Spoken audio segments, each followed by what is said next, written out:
Hey, what's going on, everybody? Joseph Lombard, aka N2SC4R. Welcome to another weekly podcast with myself, N2SC4R. This is the third one.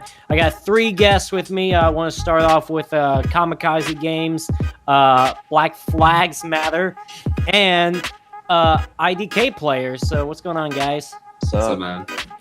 What's up? So, Bristol was a good race.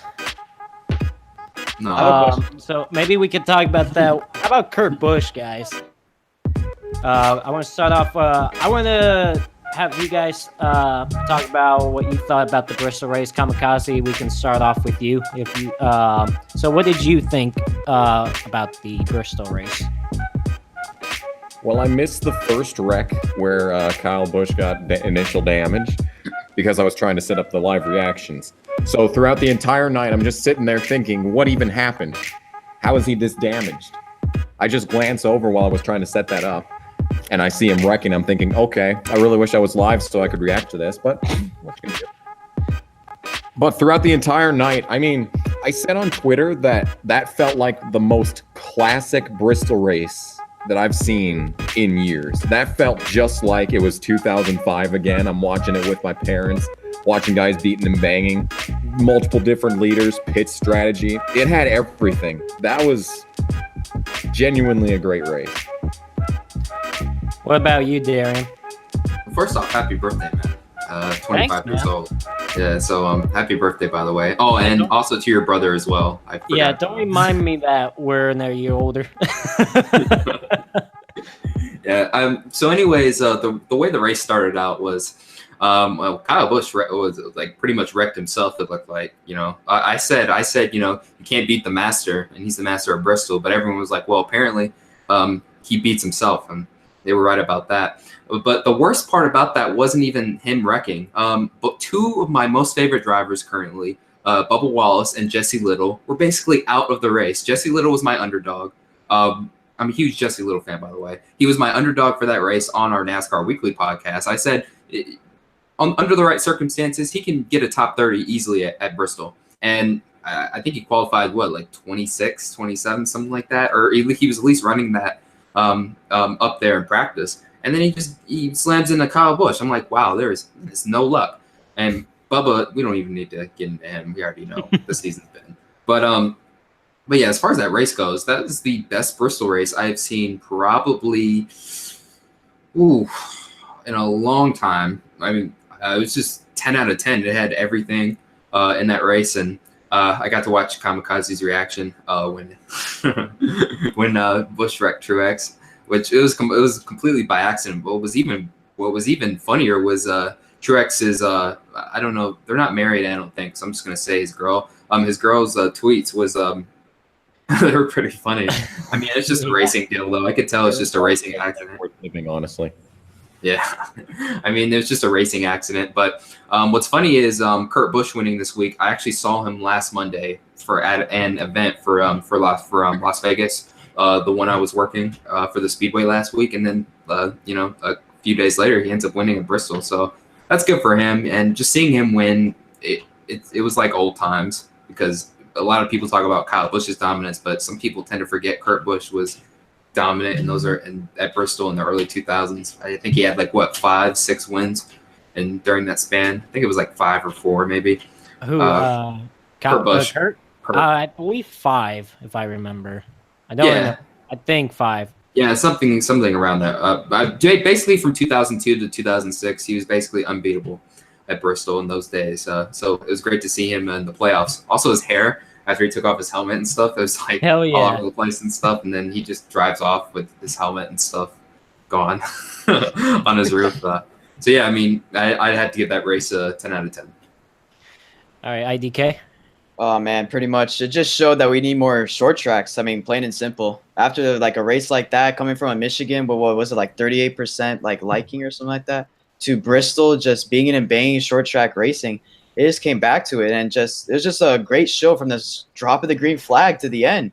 If you don't like that racing, then I'm not gonna say what Kyle said. Don't even watch. Don't even watch, seriously, because that was a great race, and it would have been crazy if Kyle Busch would have driven back from a torn up race car and would have won that race. It was just drama. It was everything we needed in NASCAR. To be honest, just bring more short tracks. That just showed it. Someone needs to have a wake up call after that. Just seriously. By the way, I want to. You just recently hit 4,000 subscribers, did you? Yeah. I congratulate you. Thank you. Whoa. But no, seriously, get on to everybody else's level, please. Oh, no, wow. you'll get there. You'll get there. I'm right See there. the door. I only have 700 more subs than you. I guess we're on the same level, basically. Yeah. Hey, you'll get there. One day. Sorry, man. I didn't mean to throw some fire at you. No, it's okay. Okay. No, I mean, I am the host, so I can say whatever. Yeah, I want. know. Man, basically. Yeah, basically. Wait, hold on. There's one thing I want to ask. Are we going to talk about what happened Sunday at all? Or I know that's nothing to do with NASCAR, but the IndyCar race? Yeah. Yeah, I was gonna get into that Oh, okay. too. Yeah, guys, Jesus, IndyCars. Because I think we'll have an argument here, like including if we get with some of these indie guys. Oh yeah. I'll have a good argument. Oh yeah. We have an argument. But I thought the Bristol race was really good. I actually enjoyed that a lot. It was a lot, like you guys said. It seemed like just about everything. It's typical tempers, just chaos. It just seemed like an old Bristol race, and I did love it. I did like seeing Kurt Busch win. I think that was pretty cool. I got to see him win the 500, and that was the last time he won. So it was cool that, because obviously we still don't know where Kurt Busch is going after this season. But I mean, there is this one little rumor, but I doubt it'll happen. But yeah, you know what I'm talking about, right? I know what you're talking about, but don't want to say it. It's a rumor. But but after he won Saturday night, Bristol was like, what about the rumors now? Is that I don't know what's gonna happen with him still. No, it was cool to see Kurt Busch win. I want to talk about the Truex and Kyle Busch incident. So obviously, there was a lot of opinions on what happened. Obviously, of course, if it was Truex that wrecked Kyle Busch, let's say, the fans would be going wild and cheering this up. But because it was Kyle Busch that wrecked somebody else, of course, all that trash goes to Kyle. So I want to give you guys thoughts, Kamikaze, about the incident. Accidental or dumped? Well, ooh, this is gonna get good. I mean, I feel like I've made my opinion heard a few times already. But just in case for some people that doesn't know, I would love reenact of your reaction. A reenactment. I'm in a public place right now. I don't think that would be a good idea. Where are you at? That's your home. Okay, so let me tell you a story here. Wait, hold on, stop. Time out 1 second. Are you at your home or are you somewhere? So when I did the show with David Land, my question. I had it set up so that my school could give us their radio station and just like a quiet soundproof area so that it sounded nice. Oh. Well, I tried going there and it was locked and they wouldn't give me the key. So I had to run just into a random classroom, lock the door, and here I am in the dark. I think this is elementary education. That's what the last time. Oh my god. So I have to bring my A game: attendance, appearance, attitude, ambition, acceptance, accountability, and appreciation. Someone's gonna walk in and actually, what the hell are you doing? They are. I'm not. There's no police cars outside. So I'm hopefully safe. But if anyone comes in and sees me yelling about Kyle Busch wrecking Truex, I may get expelled. So I'm just going to keep it on the down low. What about your dorm room? Why not do it there? I'm going to bring my A game. Acceptance. I accept that Kyle Busch made an error in judgment, and Truex should have. Truex himself in the interview said that he needed to bump and run Boyer at some point. He should have gotten around Boyer. He was faster than him. So he pretty much put the blame on himself. And after listening to that interview a second time this morning, I'm thinking that's pretty good accountability. See, that's another one of the A's, accountability. But yeah, I'm okay with it. I wasn't when it happened, obviously, but it was a racing incident. That's what it was. What about you, Darren? Well, I don't know. I guess a lot of fans have mixed feelings on Kyle Busch. Either he's one of those drivers that you either love or hate. Just the reaction after. I guess my first reaction was I just laughed because I was also watching Kamikaze stream while that happened. I was like, wow, he just like it was all that, like they showed the whole thing. You just like went up and just turned him, but it wasn't on purpose. I immediately knew it wasn't on purpose. It was just a whole racing dealer just misjudged it. It happens. But just the reaction on Twitter, just everyone's just so mad at Kyle Busch and stuff, just whatever he does and stuff, and just the hypocrisy sometimes. Because if that were Truex who spun out Kyle Busch, NASCAR Twitter would be celebrating. But since it wasn't, since it was the other way around, they were just like, oh my God, yeah, he's so like. I even saw some people say, oh, he's bad for the sport, get him out and stuff. And it was so bad that even Dylan Smith, aka the Black Mamba, some of y'all know who he is. He even tweeted out that, like it or not, Kyle Busch is good for NASCAR, which I do agree. I do like I love him in the sport. It's just his attitude and stuff and just his talent. It's I don't know. Nobody can compare with him. At least current drivers cannot compare with him as far as, him making headlines and all that stuff goes. But yeah, I mean, as far as the wreck, it was just a racing deal, and it was pretty hilarious. It was pretty hilarious to watch Kamikaze's reaction. I thought the classroom story was even better than his opinion. Yeah. Well, it's the immediacy of the classroom. I mean, I feel like at any moment there's going to be like one of those street mobs of dancers going to come in and teach me something here. What if the firelight goes off? Like, what are you going to do? Just Take I off? gotta stop, drop, and roll, obviously. What if a class comes in? I hope there's no class. It's like 7. There might be. I know there's night classes, but I don't think they're that late. It's just like there's gonna be a class in session, and he'll just still be on this podcast, still talking, and Kamikaze, he won't give a shit. Yeah, no, I don't care. You can have as many classes in here as you want. I'm gonna be on this podcast. Damn it. Damn it! Like I am here with the N2SC4R. You cannot kick me off of this right now. IDK, your thoughts? Oh, man, this was not Kyle Busch's weekend. This is not the weekend we all thought. But, I mean, I will say this thing, that he was the bad guy this weekend, whether you like it or not. Seriously, because, you see, in every sport, there's always a bad guy. Kevin Durant with Golden State, all right? Sometimes even Tom Brady and Bill Belichick with the Patriots. And just Kyle Busch, it's like a storyline, all right? Kyle Busch screws up the Xfinity race. Rex on the first lap, Bubba, Jesse Little, coming back with a car that's been through, like NASCAR 09 when you play on like family play, your car's all wrecked and just coming through the field. That's exactly what it looked like. He wrecks Truex. Kamikaze throws a fit. Everyone else throws a fit. Twitter explodes.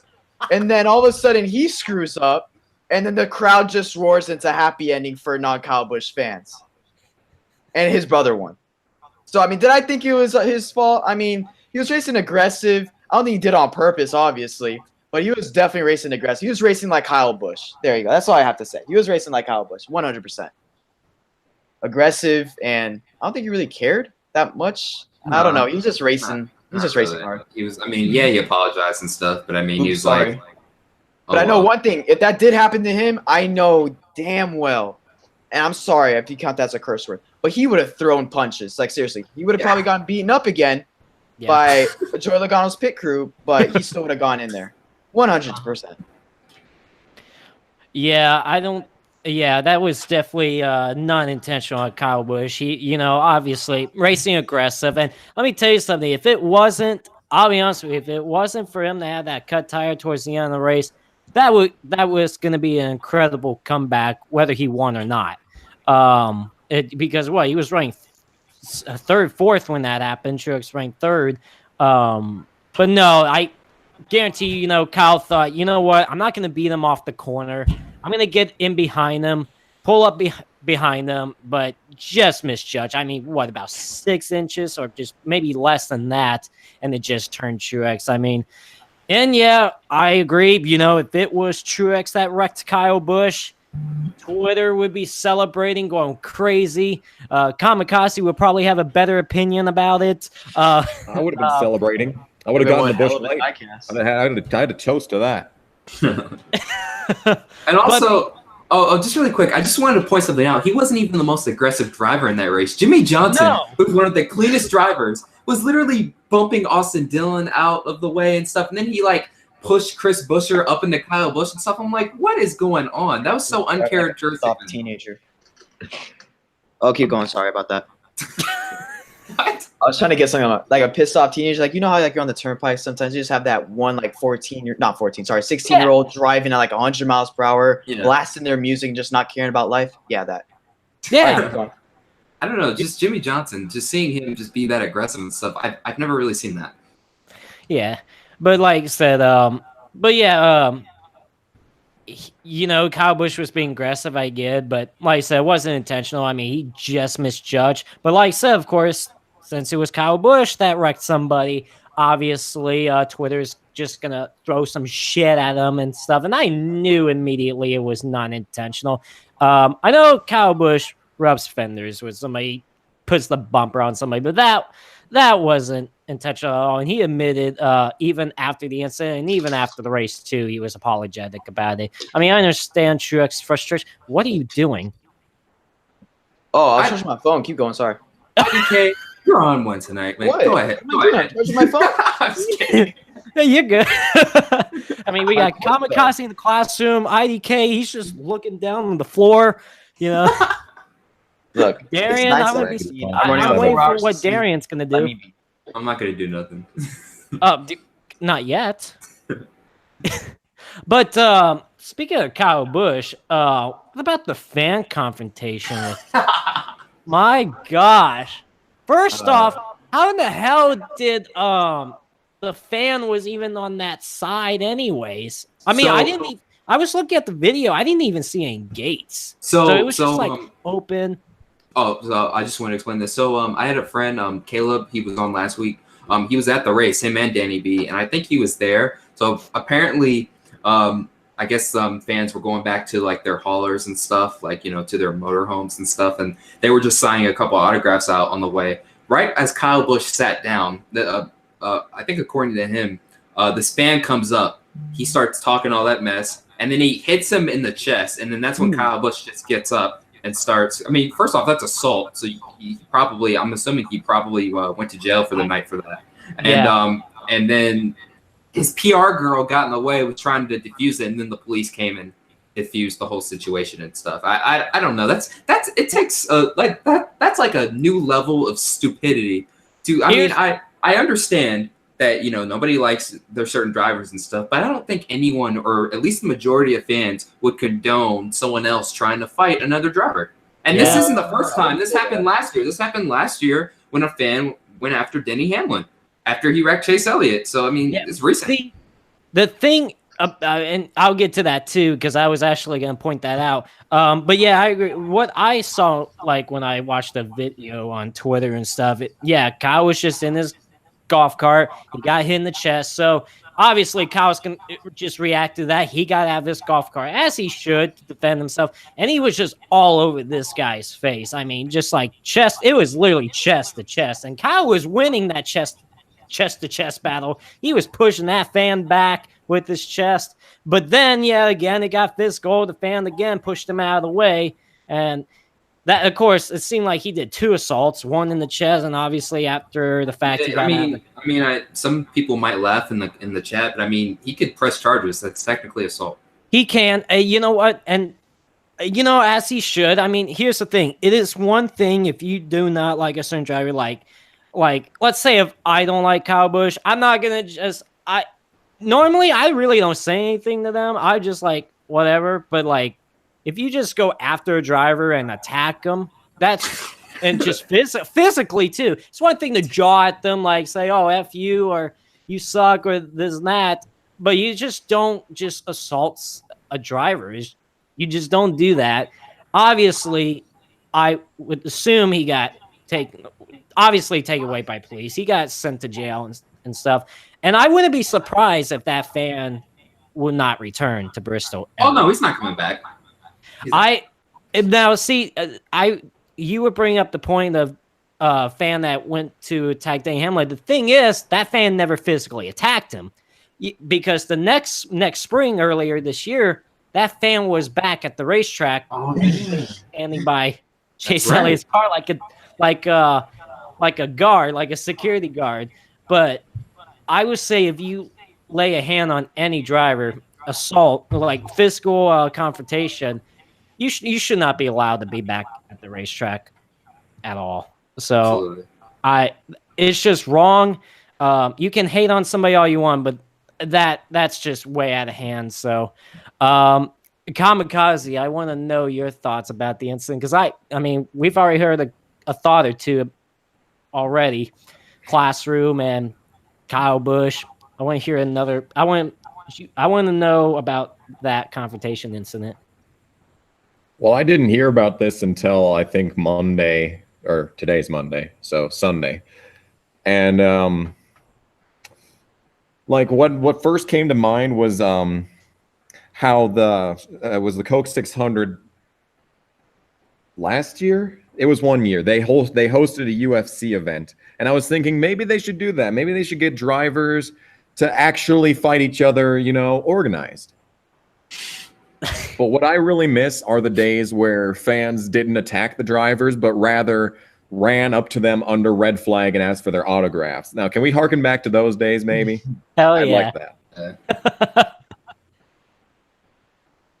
Well, like I said, it seemed like, Kyle Busch, he was signing autographs for fans, and apparently there was children around too. He was just on his way back. He was signing autographs, and then, yeah, he got back on his golf cart, and then that's when this fan came up and attacked him. It's like real. I mean, see, and you know what? There's been question. I've seen this a couple of times since the incident, that there's been question about the fan experience of getting driver autographs. In my opinion, there should always be security or anybody with a driver at all times if they're around a group of fans the entire time, like security, or what I mean. I don't think you should just let them be by themselves, because I guarantee you they can look at this incident and think, you know what, drivers can sometimes be unsafe around the crowd, or like, somebody can physically attack them. We need to have somebody with them the entire time, whether it's autograph sessions or, walking through the garage area, pit lane, just someone. So just in case if somebody did come up and want to start something with a driver, they can do something bad immediately. So, because that's the security, it seemed like the police, I mean, where was the security beforehand? Like when the confrontation first started, I mean, they didn't show up until it was basically already hitting the chest, and then they were chest to chest with each other, jawing at each other. Then the second shove, and then security came. Like, where were they before? Like, how did the fan get there? Like, why would you allow that? Well, I mean, the police got there really quick. I mean, I think it was actual police, not like track security, security that was there.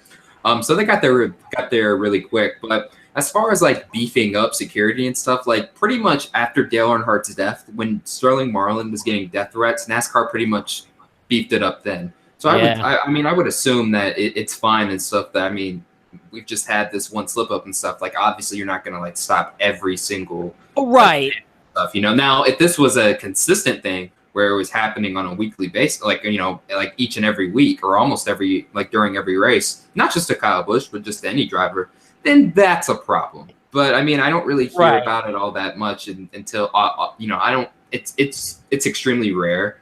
So yeah, I don't know. I think it's fine as is and stuff. I think that's another reason why like NASCAR won't like let all the Cup drivers do like a What do they do? I think they do this in IndyCar, like a straight line autograph section and stuff, where like you're in a line and stuff. I think that's one of the reasons why they don't let NASCAR drivers do that, because you could have stuff like this.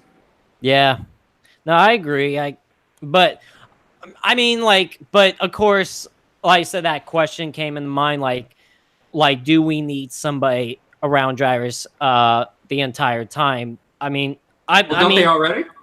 Well, like PRs, I get that, but obviously there has been I have seen an article about should they increase a little more security than Probably after this incident Saturday, Probably. maybe just a little more. I'm not saying like let's get like a Secret Service department, let's say, but like just maybe we need to have one security, maybe making sure the fans stay where they're at, which they do, and then obviously in their security keeping an eye out on the driver, maybe standing, maybe not like right on them or like next to them, but like at least in eyesight that, okay, just in case if they see something about to go down, they're already there before it can get really bad. That's what that's what I looked at on Twitter. I forgot where I found on Twitter, but somebody brought up that point, so I just thought I'd throw that out there. But no, like I said, it's wrong. You can hate Kyle Busch all you want, but it's just not right to like go up and physically attack them. Like you can jaw at them. Drivers, obviously, they get that every now and then, but Right. yeah, I guarantee you it caught Kyle Busch out by surprise when that fan came up and hit him in the chest, and that's why Kyle reacted, which he should. Honestly, that would have been so cool if Kyle Busch threw a punch at him after that. I feel like Kyle Busch is one of those drivers who you really, if you come up to him, if you start a fight, I don't think you would want to do that. Right. I don't know. I think like Ryan Newman, obviously. Yeah. Bubba Wallace, probably. Bubba Wallace is a nice guy and stuff, but if you've seen him in person, he's a really buff guy. So that's one driver you don't want to mess with, I don't think. And I guess a last one, probably Kevin Harvick as well. Easily top 5 drivers you probably don't want to pick a fight with. Oh yeah. No, yeah. True. So yeah, I was gonna get. So I thought Bristol was a good race overall. Had about everything. It was just there was a lot of excitement, a lot of drama, a lot of chaos. Just what we expect to have a night race at Bristol. So I thought it was a success. So congrats to Kurt Busch this weekend. They're off this weekend. Cup Series is. So we got road course racing still this weekend. You got Road America and Xfinity this Saturday, and then trucks at Canadian Tire. 2 really good racetracks, fun racetracks to watch races on. Road America provides some good racing. Also, Canadian Tire. We know Canadian Tire. We can expect something on the final lap as always. Don't forget about Bill Elliott. Oh, Bill Elliott. Yeah, I'm honestly excited to see how Bill Elliott's going to perform. I actually, now that you brought that up, I think we can dive at that. So Kamikaze, do you have any predictions on how Bill Elliott's going to perform? Well, honestly, I should have taken a look at his racing reference before coming on because I don't actually remember how he was on road courses. I mean, in general, lots of drivers performed really well at road courses, but that was during their championship years. And then you have like Earnhardt and even Tim Richmond. I think Steve Park won a road course once. You got guys that are good at that kind of thing. I don't know how Bill is, honestly.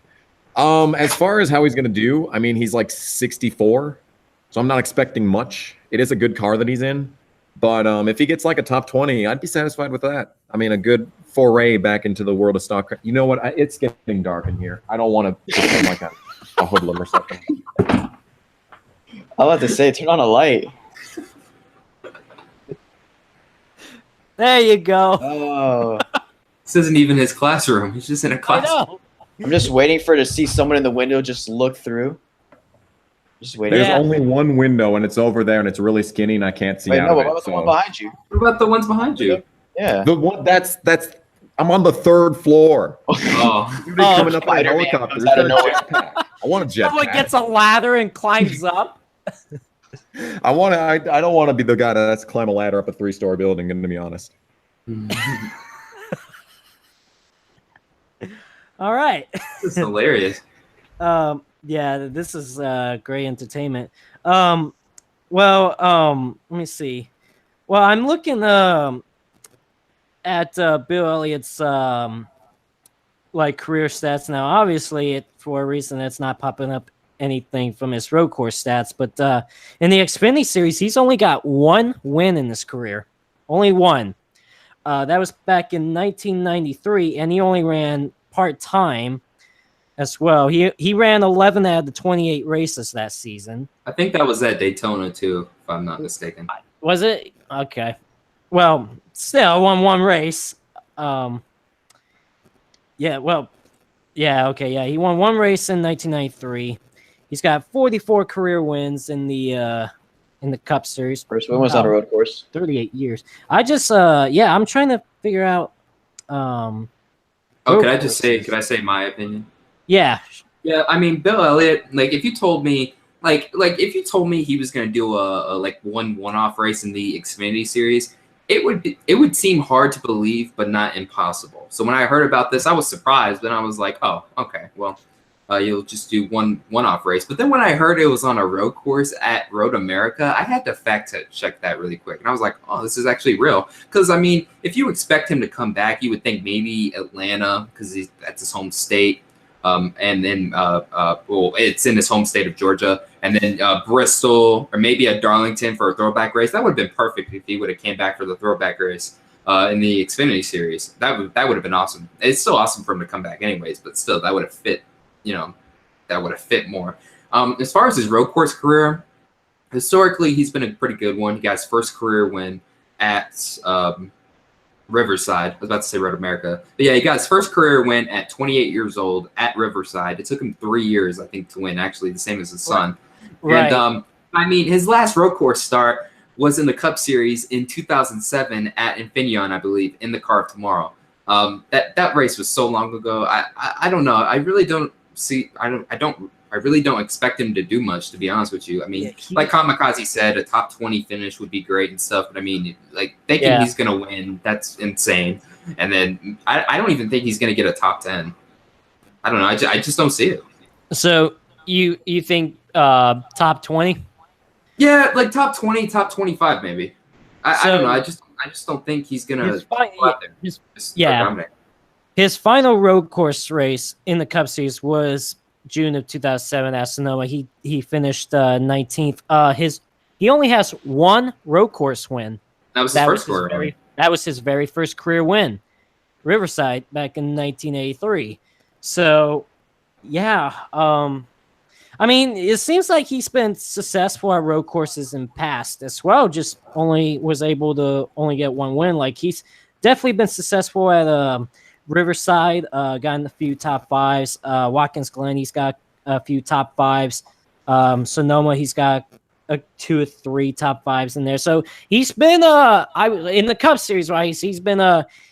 He was doing pretty well on the road course side. Obviously, only 1 win. Wait, did you see that? You see Kamikaze? What happened? Normal stuff. I think it's a motion activated light, so I have to. Oh no! Physical keeps getting better. Delivery. Otherwise, it's gonna forget I'm in here and go dark. You know, perhaps it wasn't the best idea to have me on tonight. Carnation. I didn't even know you were going to be in the classroom. Carnation, make a compilation video of this. This is funny. He'll get on that. Yeah, get on to that if he's in the chat right now. But yeah, Bill only won. I thought he had a couple more road course wins than that. I didn't know that was his only one. That very first one. Can I say my opinion on it? Yeah, sure. To be honest, I don't think any of us should be going in thinking that he's going to win the race unless there is serious rain in the area and he makes it on fuel.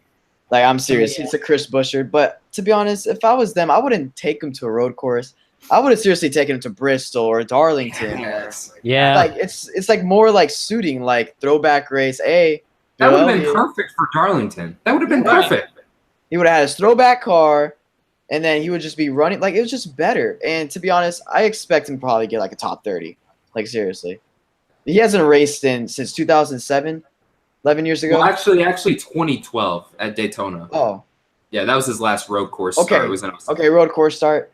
He has only one road course win. I don't see it at all. I don't. No.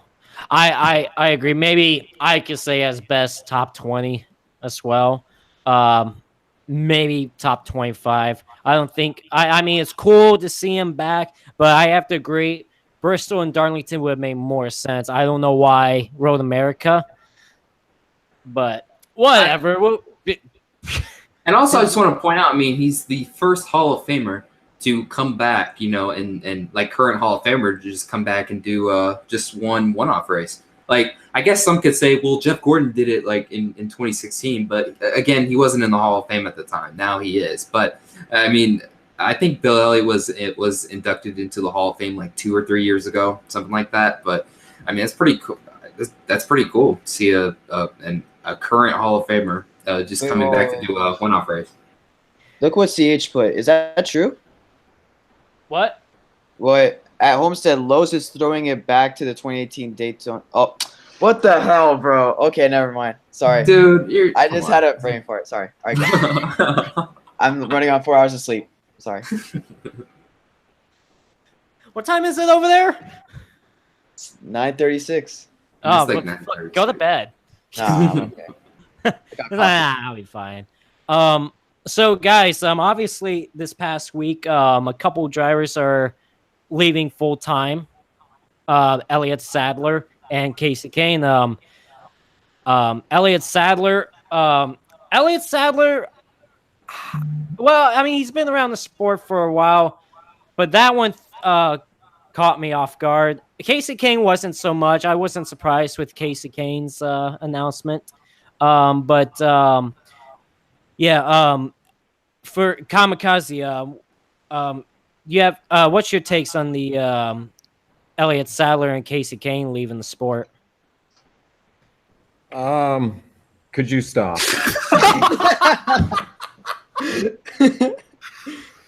Thank What's you. the point of that inside a classroom? I couldn't have timed it Why perfect, does it honestly. turn That off was, by itself? How that does was it do perfect that? comedic That was- timing. That was perfect. I know. Goodness As soon as gracious. he starts talking, the classroom's like, no, we're closing down. Get out. Stop talking. Man, this light's a better comedian than I am anyway. So Jake- as for Sadler, I mean, I really didn't have much of an opinion of Sadler for the longest time. I really liked his Best Buy number 19. I think that was in NASCAR 08 or 09. But It was in real life that's really too. all I cared about him then. And then when I started getting really into the Xfinity series around like 2014, he became a driver that I rooted for. But as he just jumped from team to team, it just seemed inevitable. And I'm just kind of surprised that it took this long for him to end up dropping out of the sport and that he had a resurgence these past few years. It's really nice to see. But it's definitely a good time. Go out on his own terms, I suppose. Mhm. It's a shame that he's never actually gotten that Xfinity title because I feel like, in a way, he kind of is one of the shining beacons of the series. He's one of those guys that, you know, he had a cup career. He had a few wins, but he never really got to that superstar status. And now that he's in Xfinity every week, he's running up front. He's a superstar in a sense. But as for Kane, I really wish he did better at Hendrick. I feel like he could be riding like the high that he had in his early career at Evernham, Yeah. like in 2006 when he's winning half the season, you know? But yeah, it's a shame, really. He had so much potential from the outset. Hendrick, you know, the sky was the limit, but it never came to fruition. And honestly, I think he'd be a lot happier racing what he wants to do, like World of Outlaws, sprint cars, that business.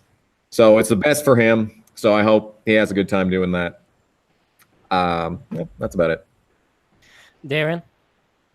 Well, I mean, let's point this out again. Elliott Sadler beats Casey Kane again. Throwback to Texas 2004.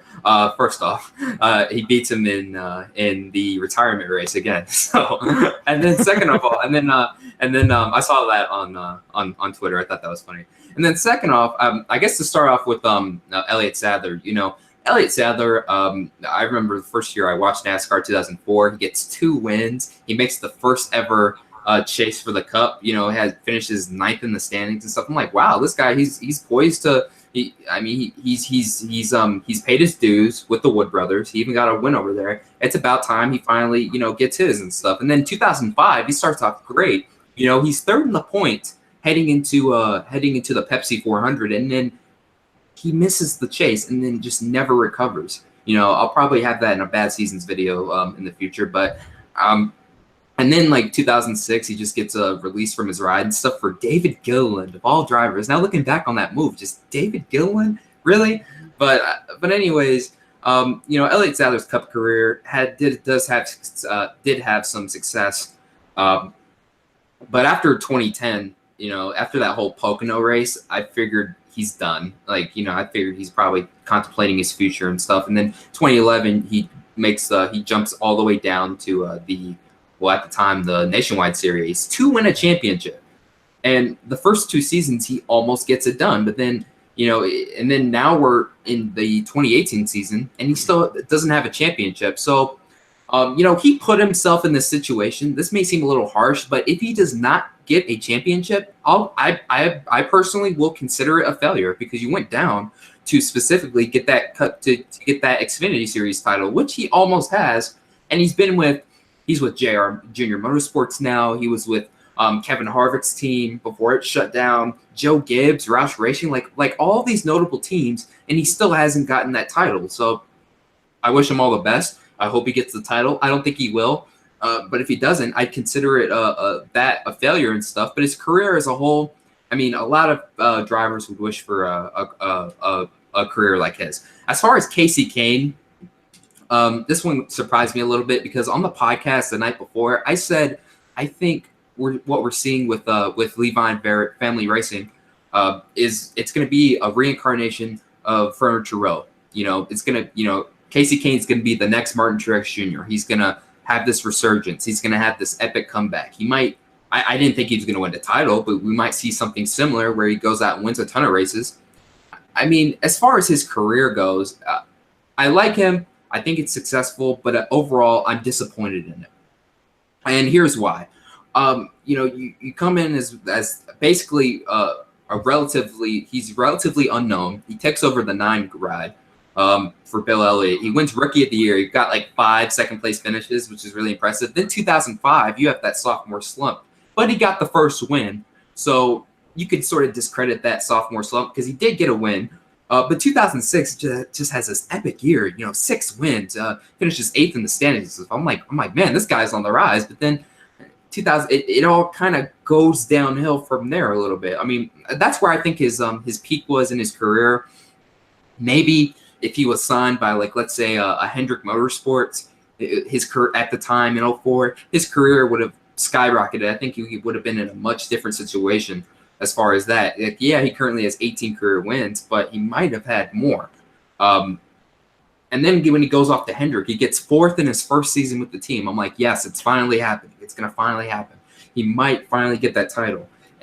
It just doesn't, and then it's just downhill from there and stuff. And there was even a rumor, or there was even a story that he was in talks, or Storehouse Racing was in talks to bring to the 41 car, which honestly, it makes sense, but then it doesn't make sense. It makes sense from the standpoint that, yeah, him and Tony Stewart are good friends. They're both dirt racers at heart. That would make sense to put him in that ride. But then from a statistics standpoint, it doesn't make sense, because he hasn't done nothing since 2013. 2014, he got his win into the playoffs and stuff, but he struggled for the most part that year. So 2013 was really his final good season, in my opinion. And I'll close this out right here. I think he left for 2 different reasons. Number one, first and foremost, his family. He wanted to spend more time with his family, with his wife, I believe. I think that's his wife, or it might be his baby mama. I don't know. And then his kid. So I can understand that, and he just wanted to go dirt racing. But then maybe this could be a segue into another topic, the aero package. Eric did say that, or no, not Eric, he did a video on that. Keselowski did say that if this aero package is proposed and if it's ran next year, it'll chase away some of the up-and-coming or some of the best drivers in the sport. Like, they're just going to leave. That could possibly be the first example of this. So we'll have to find out. We'll have to wait and see. IDK? To be honest, Elliott Sadler, he went down. He just doesn't have the luck, to be honest. I wouldn't consider him like a bust, though, because he did go down, but he went down and started winning.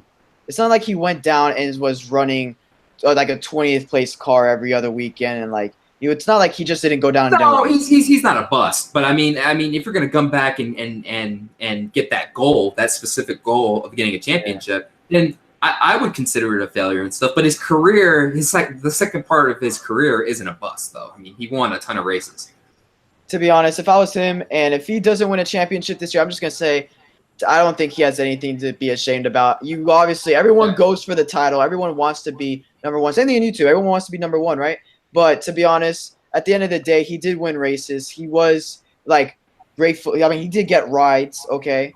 I mean, at the end of the day, he just has to pat himself on the back. He won races. He did all this other stuff. I mean, if he retires, nothing to be ashamed about. 100%, in my opinion. Won more than us. I mean, Am I like what's the word for it? Am I surprised that he's retiring? No. To be honest, I thought he was gonna retire last year. I'm serious. I thought he was done last year, but he kept going. And Casey Kane, to be honest, I feel like he's like, it's not like he's having fun anymore. That's another thing I have to say about it, because I don't just feel like he's having fun. Because remember, a lot of drivers, they love this dirt racing stuff. He has a dirt racing team, okay? And remember, he has family. And also NASCAR, the schedule takes up a lot of their time. It's like very time consuming. Yeah, it pays the money, it pays the bills and all this other stuff, even though Kyle Busch is still in debt.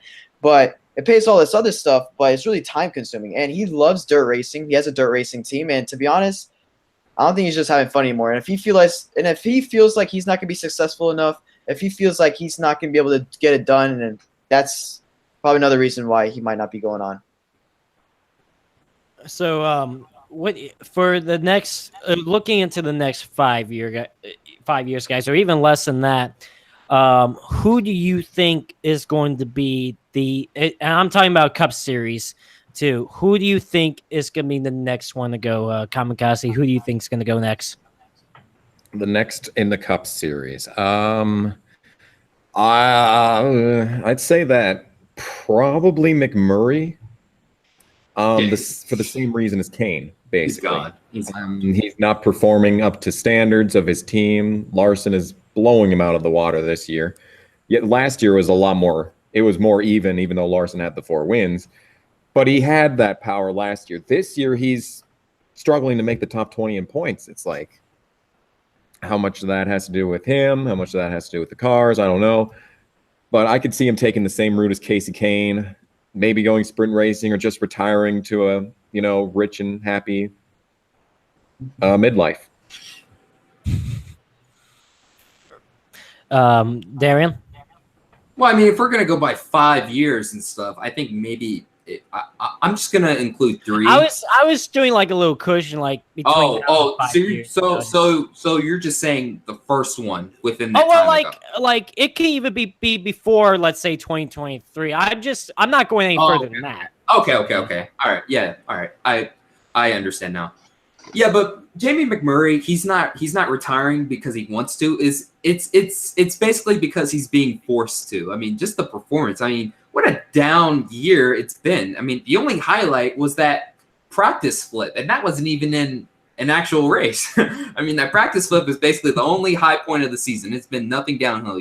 I predicted him he would be in the playoffs on consistency again, and he made it last year. I mean, he ran so good, but now this year it's just been so bad.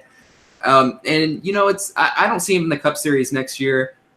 To be honest, maybe he might run a couple races here and there and stuff, maybe for one of these field filler teams, but I don't see that happening.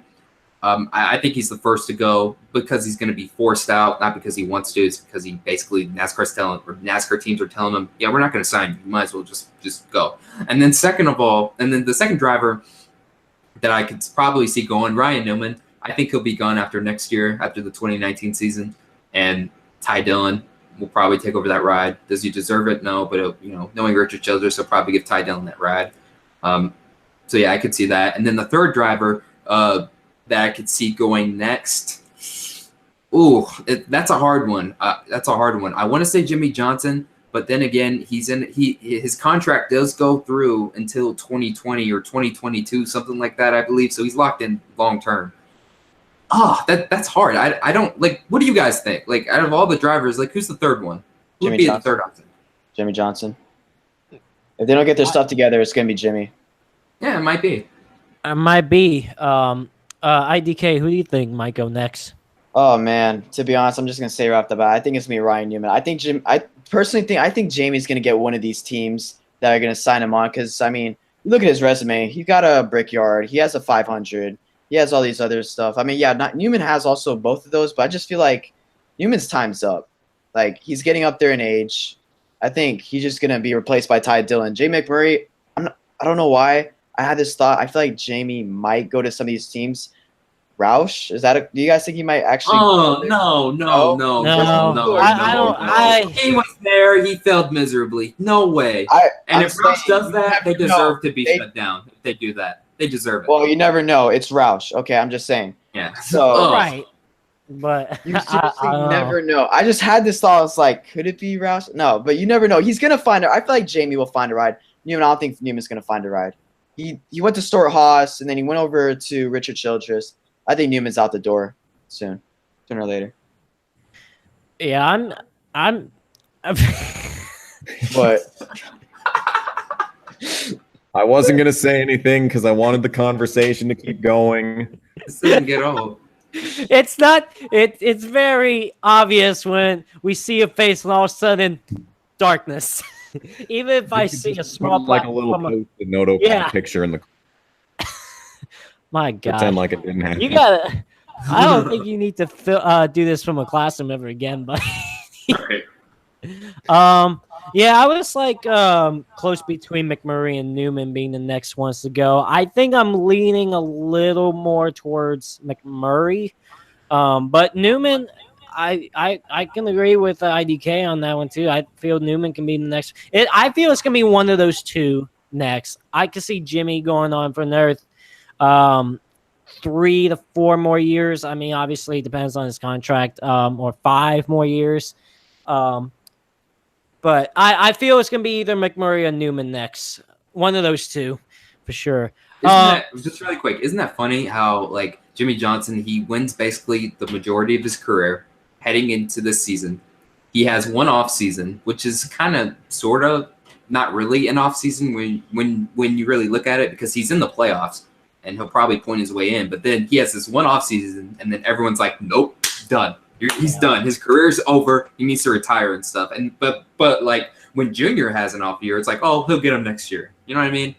Well, can I say this real quick? I mean, the playoffs. I mean, pretty much anyone could kind of almost make the playoffs. It's like 16 really. It's an off season. It's a down year by his standards, obviously. Yeah, I agree. So obviously, there's been this, and it's shocking to me. But the Truex, what about after this season? Ooh. I'm surprised. Defending champion, and he's having trouble. The team's having trouble. I'll just say this really quick, and then I'll let Kamikaze have the floor. That just shows the current state of the sport right now. I mean, it's not all gloom and doom, but when the current defending Cup Series champion is having trouble securing sponsorship. I mean, that's insane. Just thinking about that. Yeah. What do you think, Kamikaze? Well, hopefully the light will stay on this time. Or else it's because just like the light may leave me in the darkness, I think we're all in the darkness as far as Truex's career is concerned. But just like Darren said, it's like the absolute state of the Cup Series, where its defending champion may not race next year because of sponsorship money. That is just an absurd thought. Just to sit back and think, like, if it was like 1998 or whatever, and defending champion Jeff Gordon, I think, was possibly going to lose his car because DuPont decided to go over to, I don't know. They just decided to leave. Exactly. Randomly. And could we be having discussions of like, oh man, Jeff Gordon, he's not going to have a car next year? That's just an absurd thought because back then, anyone would jump at that opportunity to put their name on that car. And now the sport costs are so high and the exposure is so small. Like, you can't forget that not only the prices are high, but the exposure that the sponsors are getting isn't anywhere near like what it was 15 years ago. So it's all these factors coming together, and it's a shame that it's my favorite driver in the series who's going through this. But like, if this was anyone, even if this was Kyle Busch, could you imagine if M&Ms were backing out of the sport and he had a chance of losing his ride at Joe Gibbs Racing because of that? Like, it's the same thing. Anyone losing their car because of sponsorship is a tragedy in itself. But Yeah. I think the immediacy of it being Truex is what makes it so soul-shattering in a sense. Right. No, I agree. IDK.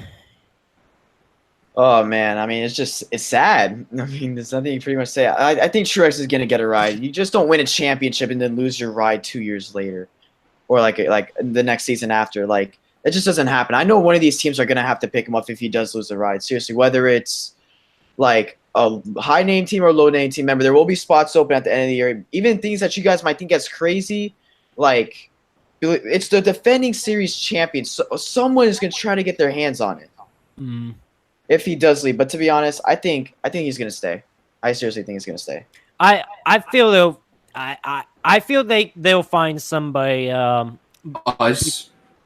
go ahead. I just wanted to say I was just something gonna else. say, I feel they'll get somebody by the end of this year, and I think Truex will stay as well. I cannot see him leaving that team yet. That'd just be absurd to me. Defending champion he's having. He may not be. Yeah.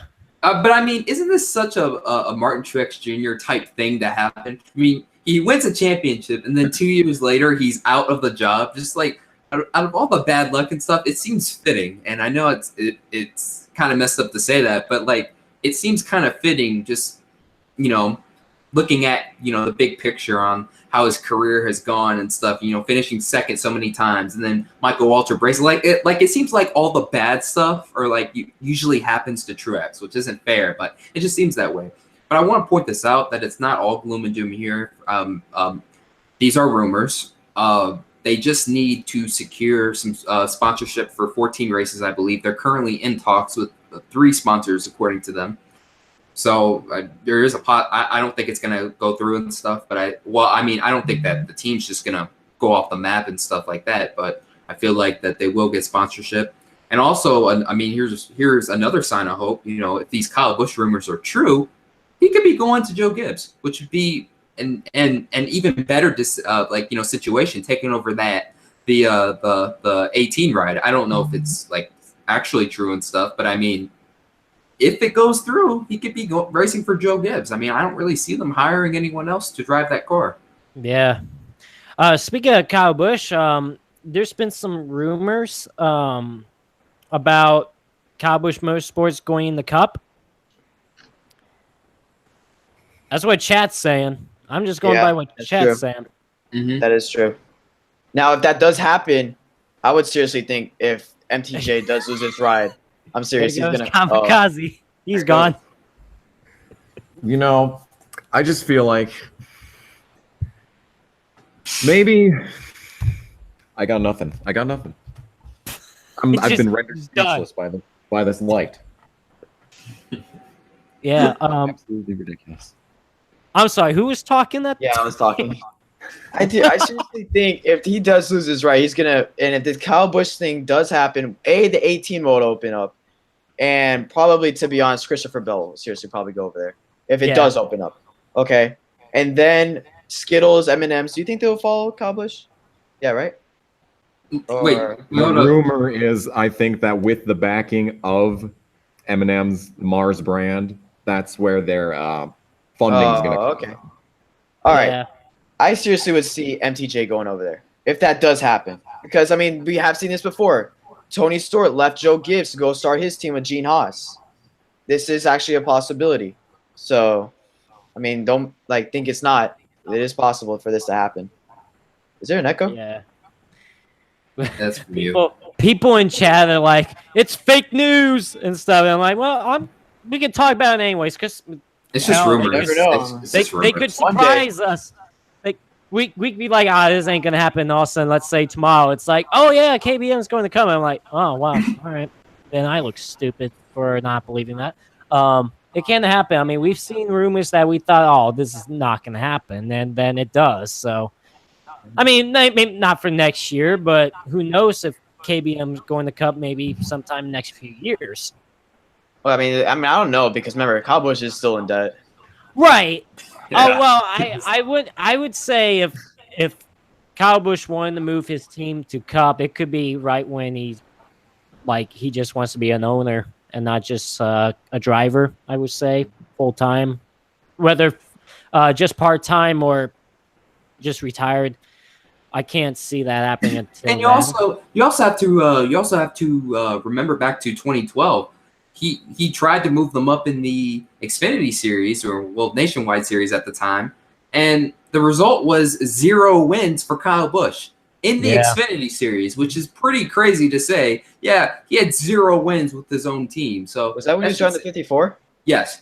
Oh, okay. Well, that season at least that's what happened. I mean, Kurt Busch actually got their first win in the series, and then he realized, that this isn't going to work, and he basically just moved them back down. So I don't know. I don't really see this happening. I mean, it's just a crazy rumor and stuff. And you also have to remember that these are rumors on Reddit. I don't know if the source is really all that reliable. I just don't see it happening and stuff. I mean, a lot would have to come together. And also, it doesn't make sense for Kyle Busch's career. I mean, he's in a perfect spot. He has 6 wins, I believe, currently right now. Either 5 or 6, something like that. He's leading in the regular season standings by a huge margin, by 43 points. It does not make sense from his standpoint. It would make sense from, let's say, Kurt Busch's standpoint because he's in a contract year. And obviously, if Kyle Busch is going to move his team up, I believe he would hop on his team and then sign Kurt Busch. But I mean, it just doesn't make any sense. In terms of Kyle Busch's career perspective, I just don't see it happening. Yeah. So I mean, like I said, could be rumors, maybe fake. You never know with this sport, honestly. Outside from NASCAR, we're going into a different series, IndyCar. Guys, that wreck that Robert Wickens had scared the hell out of me. First off, prayers go out to Robert Wickens and his family. Last I heard, he had surgery today. My gosh, the injuries, though. I've read 2 broken ankles. Holy broken ankles. That's bad enough. 2 broken ankles, 1 broken arm. He had also a spinal cord fracture. Oh my gosh! I didn't know it was a spine injury. Those are I'm ready for this argument.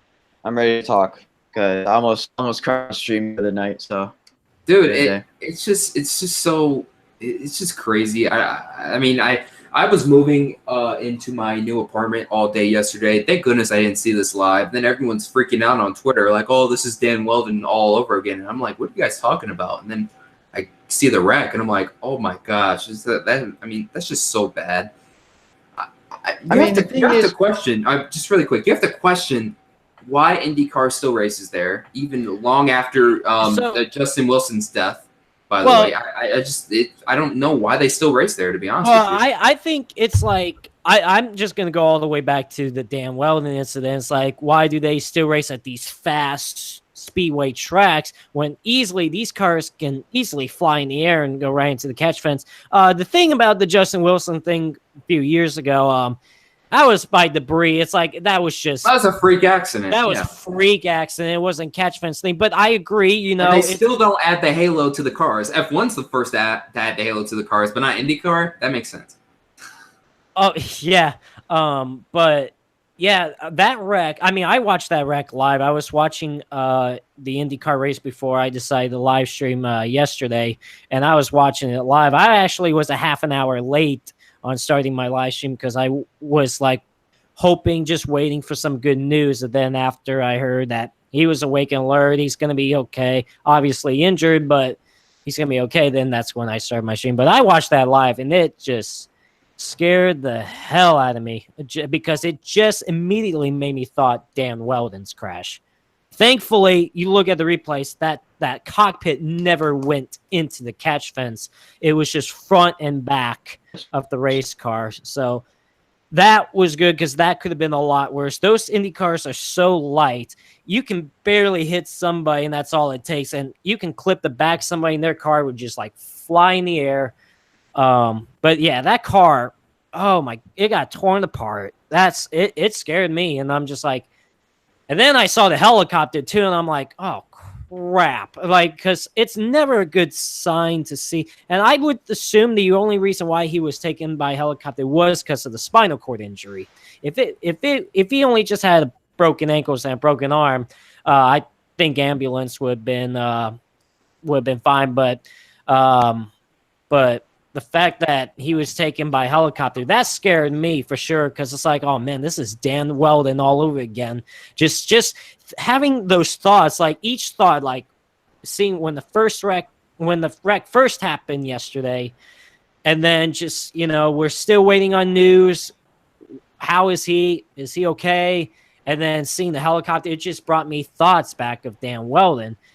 And then it was just a bad crash, and I'm just glad that everything is gonna go well. He's gonna recover. He's gonna be okay, because that was frightening. But yeah, 2 broken ankles, 1 broken arm, a spinal cord injury. He just had surgery for that today, and I mean, he can come back from 2 broken ankles and stuff. But like, you have to question the spinal cord injury, though. I mean, that's I mean, no matter what sport you're playing or you're doing and stuff. I mean, a spinal cord injury. That's if he can come back and just start winning a bunch of races. Because I said before that he was probably going to be a future superstar. It's looking like that in that series. Maybe he might be a champion in that series as well.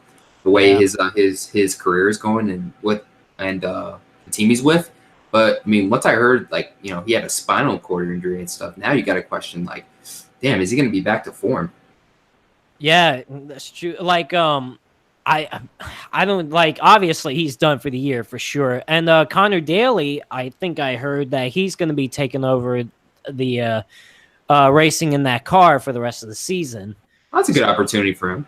Yeah, that's good for her. I mean, good team. That's a great opportunity for Connor Daly. Because doesn't he drive for a small team in that series, or is it? Yeah. Okay. So it might be, I mean, you might see a situation where he comes in, he might, win some races and stuff, and then, you're kind of in a tricky decision, like, oh, should we give the ride back to Wickens or Connor Daly? I don't know. I really don't see that happening, but it's a possibility. But, of course, this brings back this conversation. Why does for 2 different reasons, 2 thoughts here. Why does IndyCar still race at speedway tracks when that is a high risk of a car going right into the catch fence? We've seen it several times, especially in the last 20 years or so, and then way back then before as well. But I mean, this happens once or twice every few years, and it's ridiculous. Like even Charlie Kimball, that qualifying crash he had at Pocono the day before the race that Justin Wilson was killed in. He went into the catch fence as well, and all by himself too. So it's why do they still race at these not restricted plate tracks? Yeah, restricted plate tracks.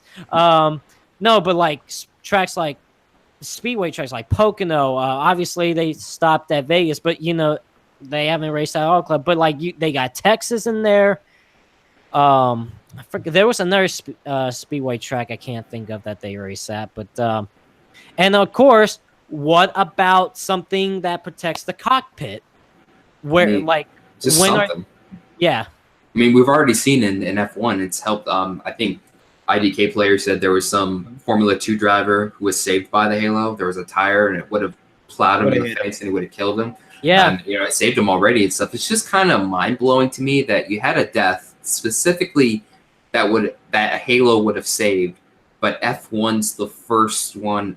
They're the first ones to add it. And the thing is, they didn't add that immediately after Massa had a spring hit him too. Yeah. I mean, where was that? I mean, it seemed like it took IndyCar. You have a death, and you don't add a halo, just something. I don't know. I think in today's racing world, in terms of professional racing, open wheel drivers at least need something like that. With all the safety advancements we have, they need something. Yes, exactly. Well, they tested. They did something at Phoenix earlier this year, like a test session where they had like a very thick, strong windshield to see if that would help. Like if debris, I don't know how strong it is. They said it was pretty strong that a tire can hit it would be no problem, but like it can hit the windshield then bounce right over. But I don't think that should be the solution. I just do like what F1 is doing. Can I say something? Halo. Yeah, go ahead. I really need to say something real quick. James Hinchcliffe also got hit by the debris while going through the wreck with yeah. He got hit. Also, right. One of his hands, right? Who was the 28 again? I totally forgot. I just had a brain fart. Ryan Hunter-Reay.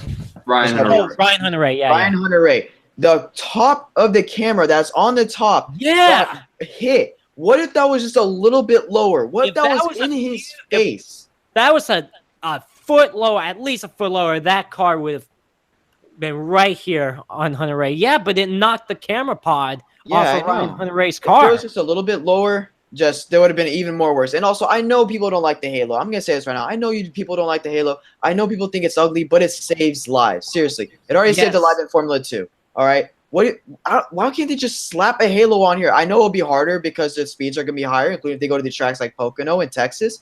But just find something. How about like a bubble canopy, a strong bubble canopy? I know that's probably too advanced, but what I heard on Twitter, what I saw on Twitter was that we can't add a halo in IndyCar because we do oval races. I don't really know what that has to do with anything. Maybe someone in the chat could explain that to me. Why? There's people in the chat mentioning what about windscreen? Well, yeah, I mean a windscreen. You don't even need a halo and stuff. Just put something there. Is something just for the cockpit, like for driver protection, whether it's from debris or them flying into the catch fence. Because it's a fear that after yesterday's wreck.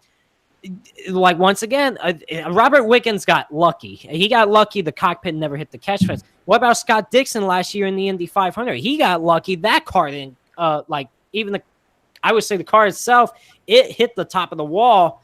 It didn't really hit too much of the catch fence, but again, the cockpit didn't hit there. It's just mainly sometimes luck. It's just luck with these Indy cars. Well, you don't know. As soon as they go up in the air, you're along for the ride. You just better hope that you land safely, and hopefully you're alive. Basically, you also have to think about this, and this might be controversial and stuff, but it's my opinion and stuff. You have to question IndyCar. I'm not gonna say they intentionally let drivers die and all this stuff. You know what I mean, on purpose or whatever. But you have to question are their safety standards are the people in that sport really pushing for safety like NASCAR has the past few years? Like in the past 2 decades and stuff. We haven't had a death in NASCAR in the Cup Series since 2001. Thank God for that. But since then we've had Paul Dana in 2006, Dan Weldon 2011, Justin Wilson 2015. I mean, all of these could have been easily avoided. If something was done. I mean, you have to kind of put into question about the league's, whole safety practices and stuff. I saw someone in the comments saying that IndyCar doesn't care about safety and their fans don't either. I don't think that's true. No. But I think they obviously nobody wants to see their drivers, their favorite drivers get hurt. I don't think IndyCar doesn't totally care and stuff, but it doesn't totally care. I mean, I don't think they're just like, eh. But I mean, you have to question it now. I mean, we almost had one yesterday. I mean, we could have easily lost 3 drivers in a race. I mean, seriously, if they do not think about this now, like after yesterday's incident, I mean, I'm surprised they didn't even like. It's like mandatory to have a halo, windscreen, or whatever for those Indy cars after the Justin Wilson incident with debris. What about Dan Weldon's crash? Where was that? Like, where was the safety improvement on that? Like for the cockpit, there was none of that. It's still basically still very open in the cockpit. I guarantee you that I wouldn't be surprised the way IndyCar is doing. And I agree, it's not that they don't care about safety, and then obviously IndyCar, it's not like IndyCar doesn't care, but it's like you gotta start thinking about this now, because like before they like, you know what, we're gonna actually use a halo or windscreen, whatever, for the cockpit. Somebody else could get seriously injured or killed. If like Wickens passed away yesterday, they would have. If he would have passed, IndyCar they would be crucified. Everyone would have gotten after him for this. No, I know, but it's so stupid. Like you gotta put a halo or something in the cockpits of those cars, because this is like almost like every year problem. It seems like every season, at least one incident a season where somebody gets hit by debris or like a car is going into the fence. But yet nothing's being done with the cockpit. And I guarantee you a lot of drivers in IndyCar has pleaded about that too. Like we need what Scott Dixon, I think, was the one that really went down on IndyCar about it. Like, you know, we need to get something started for more safety with the cockpit side of these Indy cars before somebody else gets really injured or killed out there. So, and it's like, you know, IndyCar should really step in and listen to the drivers more, because the drivers are the ones that are in those cars. The people that runs IndyCar, like officials or president and stuff, they're not in those cars racing. They really don't know. I mean, I'm not saying they don't assume what the driver's going through, but like, I would say you really got to pay attention to what the drivers are wanting, what they're requesting, and on improvements and stuff. And like I said, a halo. I'm just saying right now, hey, they need to do something with the cockpit, like right now. A windscreen, probably. I don't know about a halo. From what the comments are saying, is like some protection. It would block like the driver's view for oval racing. Right. So maybe a windscreen would be perfect. Just something.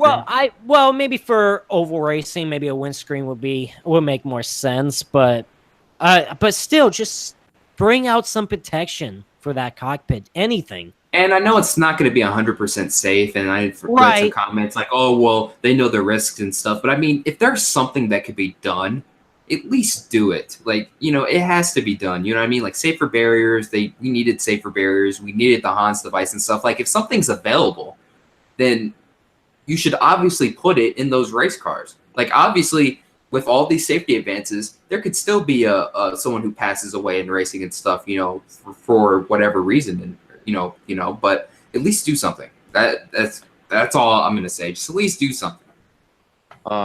Oh, I don't know if Kamikaze wants to talk now or not, but yeah, Kamikaze. Yeah. I mean, I just generally stayed silent on this because I have a lot of emotions about it myself. And I remember when the Justin Wilson incident happened, and I think that night I made a video saying that it's time. There's no excuse, because you see people in motorsports, whenever they defend the idea of having the open cockpit, they always say that there's always that element of danger, and there's someone will say it's a 1 in 10 million chance it's going to happen. Well, what are the odds that a piece of flying debris comes out from out of the sky or out of a car or something and hits the driver going 180 miles per hour directly on the helmet? What are the odds of that? Absolutely astronomical, but it still happened. And there has to be a way to keep that from happening. And I mean, ovals, you do have that issue with the halo, because you're going to need your complete field of vision, your peripheral line of sight. You're going to need all of that when you're in an oval going 200 miles per hour with multiple cars all alongside you. But at a windscreen, that seems to solve that issue. There's no solid object blocking your view. I don't know what the logistics of it are, but I think the windscreen makes the most sense. Yeah. But I absolutely just am hoping at the bottom of my heart that Robert Wickens returns to the racetrack healthy, 100%. I just don't want his life to be ruined because of this. And think about it, he's a rookie too. A rookie. Yeah. Exactly. You Like- see what Wickens has done in not even a full year at IndyCar. He nearly dominates to a win in his first IndyCar race. Then he got screwed grabs over. second place. Let me tell you about that one right there. But then he goes on to Phoenix, and I think he finished second in that race or third. He got a podium.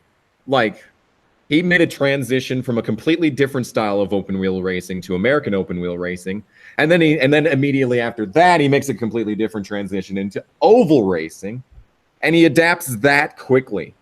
I mean, you could have been looking at the next Scott Dixon in Robert Wickens, and the potential there alone makes this a tragedy. But an even bigger tragedy is if he becomes a paraplegic. God help us all if that happens. But yeah, I wish him a speedy recovery. He might not be the same. I mean, we've seen plenty of drivers' careers get derailed by injuries. Steve Park, for example, if he didn't have those brain injuries and stuff, he would have been a top 10 driver. He was on his way. And now with the spinal injury and stuff, you really have to question if he's going to be back to full form. Well, right, but it's also like, what if he gets another serious accident, another spinal cord injury? That's something he's got. That's the risk he's going to have to take. Yeah, it's like, do you want to risk it and just continue to go? Here's the thing to any driver, and I would say 99% of the drivers, they say, no, you know what? I want to get back in that race car. Especially for a rookie, he's just starting off his career. I want to get back in that race car, and I want to give it all I got, and I want to race for many years to come. But no, I do hope Robert Wickens does get back into that car very soon. Hopefully, if everything goes well, his recovery is at pace. Hopefully, he'll be back by the beginning of next season. Now, obviously, we don't know how long it's going to take for him to recover from all this.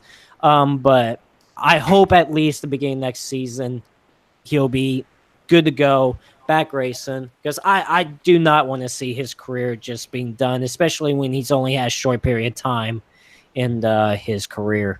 But IDK, you were going to talk, and yeah, I don't know how much I have to say, but let's just say this thing first. We should all seriously be lucky that this man is alive. You just keep watching it over and over again. You just wonder how is this man alive. But this keeps happening. It happened at Auto Club with these guys. I forgot who hit the fence, but he hit the fence. Sebastian, or whatever his name is. Yeah, and I think Sebastian Bourdais at Indy, he went flying. And don't forget, there was a death in '99 with Greg Moore. That was one of the worst. That's probably top three, easily the top three, one of the top three most fatal, worst accidents I've ever seen. Yeah. And it's in their face. Fix it. They should have, with the Auto Club one, with Dan Walden, this should have been a wake-up call. Hey, we shouldn't just get a new car. We should be getting something to protect these cockpits. And when it kept happening over and over again, they should be getting heads up. Hey, debris getting in people's face, and all sorts of stuff. Same with Justin Wilson. But to be honest, I want to say something about Robert Wickens. I believe Robert Wickens will get in the car once again. But the thing is, there's still that thought this might be career ending. Dario Franchitti ended his career on a road course, on a street course. Yeah. With a career-ending wreck. I forgot about him. This can happen basically anywhere. I mean, a street course, oh my God. That could definitely happen because they just install these. What? It was at Toronto or Houston. It was one of those two. I totally forgot about that. I didn't think about that either, surprisingly too. But yeah, think about it, it's well, that's a street course. They install walls and catchments. That street courses are tight too. So that's another racetracks either Long Beach or Toronto or Detroit. They're close together. They got high speed straightaways too. That can easily happen, like Dario Franchitti a few years ago. But obviously they go to wide racetracks like the Glen, Mid Ohio. Obviously there's a lot more space, a lot more infield. That if a car happened to go flying, at least it's not going to go as far to, let's say, a wall and stuff. But yeah, I totally forgot about the Dario Franchitti incident. But still, Yeah. I mean, I'm not done yet, but like the thing is like that was career ending for him. Robert Wickens, I think it's obviously worse than that. Okay? In my opinion, I believe that was kind of worse because I was also at Pocono. He's a rookie. If he has another accident, it could just be more than just career ending. It could be his life on the line. yeah, Because, like, what if that happens again? And it's actually a high chance, including if they don't fix these cars, including if they don't change the track, like their schedule, this could happen again to him.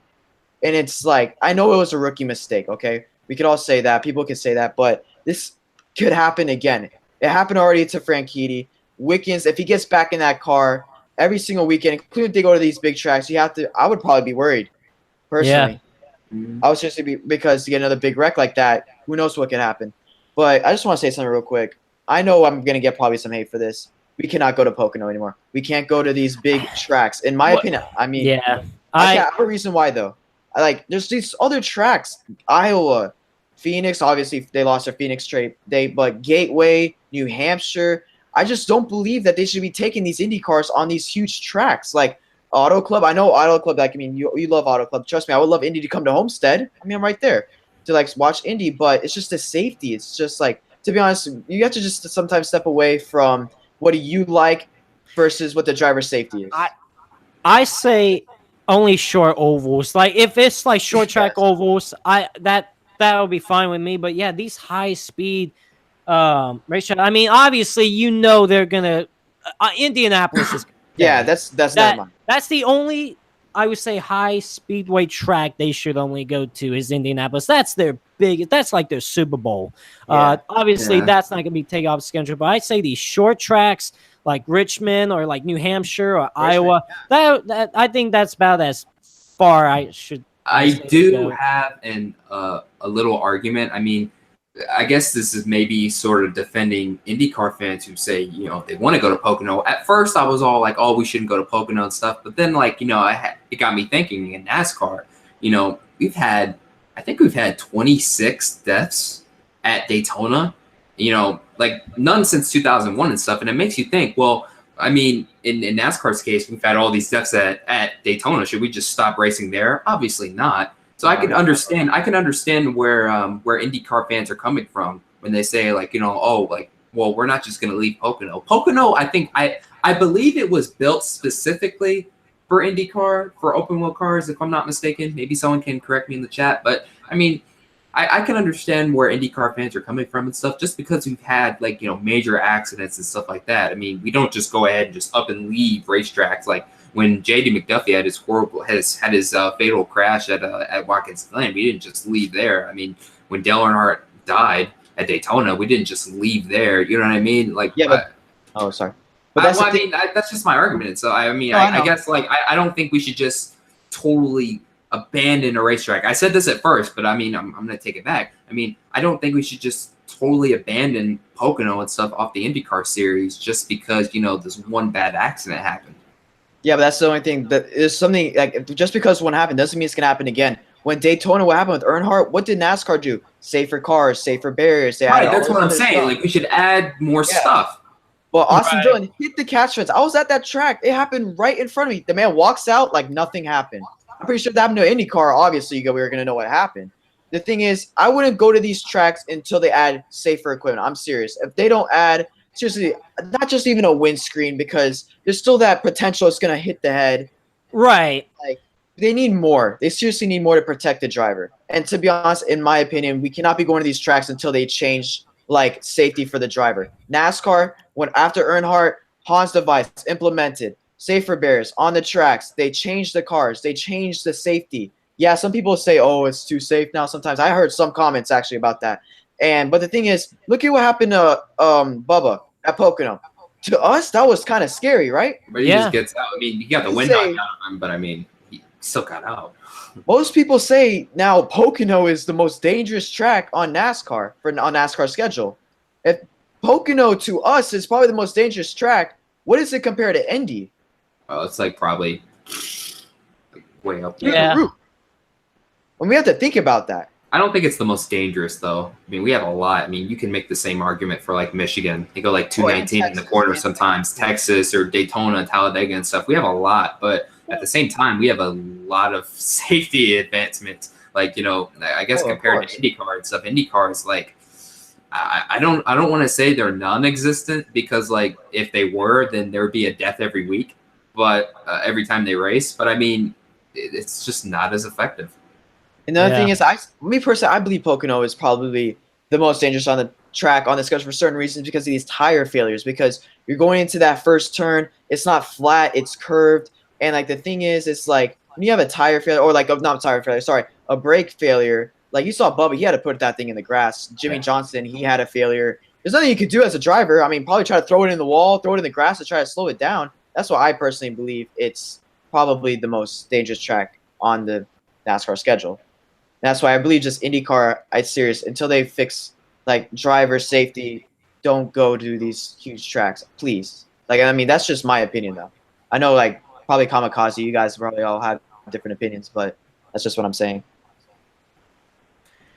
Yeah, I mean, I can choose both sides in the arguments here on their like I don't think they should go to these until they do something with the safety of the cockpit for these Indy cars. Don't go to these fast speedway tracks. I say go as short as like tracks like Iowa, Richmond, New Hampshire, just like these small tracks. No, wait. I want to say something real quick.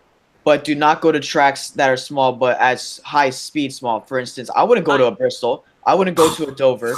I mean, no, a Martinsville. I would like to see like 1 mile tracks flat. Like probably Richmond would probably be like an okay. I would like to see Iowa. I would like to see IndyCar at Pikes Peak. That would be awesome. they they used to race there, And they used to race at Richmond too a long time ago, didn't they? They did, yeah. A while back. Wow. I don't even really remember that. But I mean, I'd never seen them race at Richmond. I have to pull up an old race. I would like to see that on YouTube probably. I might watch it after this. But yeah, I mean, just explore with some new tracks and stuff probably. Like you're not locked in like NASCAR is until 2020, 2021, something like that. So I don't know, maybe just give a few tracks here and there a chance. Like Pikes Peak, I'm all for them going back there. Just basically, yeah. I do have one counterpoint. And it may be surprise to people that I would be the one that comes up with this counterpoint, but you take a look at the Indy 500. Like, you can't take that off the schedule. That's the biggest, you could argue, the biggest race. Yeah. Definitely the biggest oval race in the world. But when you take a look at that, like, then you start asking questions like, why would you take off other super speedways, but you're just going to keep this one just for tradition? Well, tradition is what got us here. The open face is tradition. If they didn't have that, we'd be having a completely different conversation tonight. So why does one tradition overrule the other? That's the counterpoint, in my opinion. Yeah. I don't have an answer. I just want to bring it up. I can see a point there. You know, if obviously, if they go to Indianapolis, obviously, like you said, that's never going to be taken off the schedule. So why argue of taking Pocono, or let's say if they went back to Auto Club or Michigan, these other fast racers, why take them off the schedule? Well, I do. Oh, sorry. Yeah, go ahead. It's because of marketing. Indianapolis, like you think of Indy 500, you think marketing, like that's a huge marketing deal. Yeah. We see that the open face, like that is like unique. I mean, iconic, like too. But remember, we already seen. I know NASCAR when they went away from their like traditional stuff, and we've seen the decline there. But the thing is once again driver safety. Like, what are you gonna have? Like Indy 500, that's marketing. We can see why that's like they wouldn't change that. That's marketing, and well, you're gonna have that open face, yeah. But driver safety, like you cannot get away from driver safety. NASCAR, put driver safety. I don't want them to go over. I'm sorry, I'm just gonna say one more thing, and I'm done with the argument. I want them to do something, but don't go overboard like NASCAR did with the whole car tomorrow. Do not go overboard with that, with all these unnecessary things. You know, the Hans device and the safer barriers were good enough, but that car tomorrow completely went overboard. Oh, it did. I agree. I think, this topic we've been talking about, I mean, there could be several definitely several opinions and definitely several ways you can look at this, and several several arguments and stuff. But also, it's like maybe I do kind of agree on some of you guys' point, But then it's like, but then you got this and then that, and it's like, it's kind of hard to maybe actually 100% or 100% agree or disagree with somebody. I mean, I think I get you guys' points a lot too. And you guys have reasonable opinions and arguments and thoughts, but it's like, like I said, I think a lot of people would hard to agree and disagree on those thoughts too, because I'd say it's about 50-50 almost on the points you guys have made. I'm just saying, I mean, because I've actually had a hard time just listening to some of you guys and your thoughts. I was like, yeah, I agree on. No, I don't agree. It's just like maybe because there are some points that it's like, okay. And then I'm looking at the chat right now.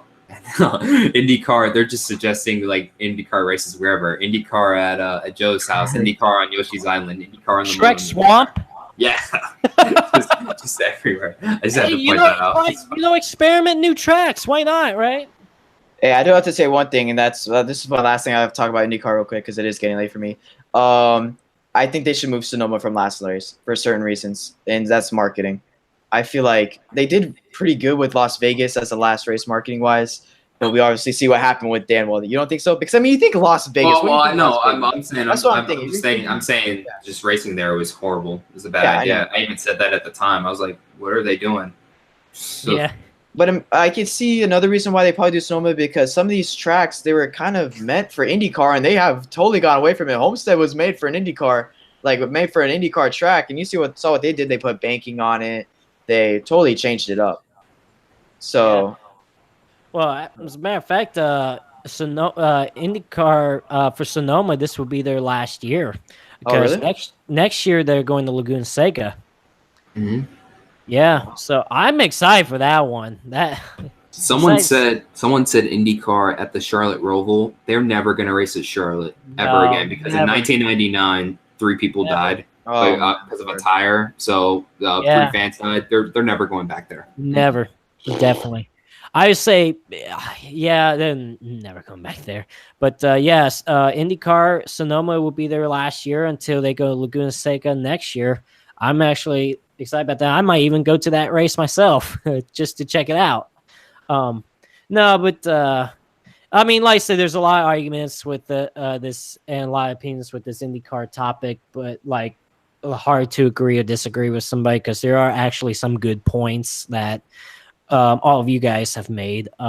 So yeah, I can't really agree or disagree, but well, guys, I mean, obviously NASCAR Cup Series wise off weekend. No Cup racing this weekend, but they are going to Darlington next week. What do you got from all the? Obviously, it seems like they still got a couple more throwback schemes. Maybe I don't even know how many more throwback schemes they still got to reveal and stuff. But of all the throwback schemes you guys have seen, what is your favorite? Ooh, I know, right? That's hard. I'm probably have to go with Joey. Joey Logano? I don't know why. I just like the fact that it went back to Steve Park. I like that a lot. That one's pretty cool. I don't care for Joey Logano too much, but that is a cool car. I actually. What is Brad doing this year? Brad's the Rusty Wallace. The Rusty Wallace, which they really did something again last week, but didn't they reveal some of that earlier this year? And yet, they did a reveal again. I didn't understand that. But honestly, I'm gonna say this. I like Matt DiBenedetto's Jeff Burton throwback scheme to 2000. I love that car. That's one of my favorites. Wait, hold on. Isn't the 24 throwing it back to Jeff Gordon? Yes, but I mean, he ran that in 2015. Yeah, you're right. Right. Can I say something? Yeah, the rainbow car. Yeah. Yeah. Which I love that car. Yeah. It's so cool every time you see that car in the racetrack, whether it's either racing or just for something else. It's just pretty cool just seeing those rainbow colors. I'm just curious. Where's Click and Close? Did they just like fall off the face of the earth? Yeah, that's true. I haven't seen that on Bubba's car for a while. Yeah, because They I mean, only signed like a few races. I think Here. this was their Yeah. primary sponsor. I mean, I'm like, wow. They were only on for 3 races, right? Kamikaze. Something Hey, like that. but Something like that. nice car. Just very limited. And also, when are they going to change up Brad's Miller Lite car? It's been like the same thing for Right? a while. What about Joey Logano's car? Like Penske Oh, yeah. all together. When are they changing their cars? I know, right? Like, Just like bring back the Blue Deuce. I love the Blue Deuce. I like the name of it too. I mean, that's just me. Like have the little middle light bottle on the side, pouring beer into like the number. I mean, that's just me. Like, it just brings back so much memories. Yeah. But yeah. Anyways, like Cup Series is off this weekend, but yeah, obviously IndyCar. IndyCar. They'll have 3 more races this season too. Xfinity Series. Obviously, there's gonna be 2 road course races for Xfinity and Trucks. Xfinity going to Road America. I love that racetrack. Looks awesome. I love Road America, and of course, I love Canadian Tire. I always love watching the truck race from Canadian Tire. So at least we get 2 road course races out of this weekend too, which I'm really looking forward to. Well, guys, I think we're gonna call it a podcast. I want to thank all you 3 for joining tonight, and hopefully we'll have you guys back on the podcast very soon. And thanks for spending an hour and a half, definitely over that, to just waste your night. Just and spending my birthday with you guys, right? But we're gonna end the podcast for the night, guys. Hopefully everyone enjoyed it. We will be back next Monday night. We'll talk about obviously the upcoming weekend for Darlington, and we'll have our picks, obviously, and maybe we'll talk some Xfinity racing at Road America and truck racing at Canadian Tire. And then who knows what could definitely happen in the next 7 days in the world of NASCAR with all the news and stuff. But anyways, guys, you all take care. Kamikaze, IDK, and Darian, once again, thank you for joining tonight. We'll have you guys back very soon. Joseph Lombard, aka N2SC4R. You all have a great rest of your night. Take care and see you next week. Bye-bye.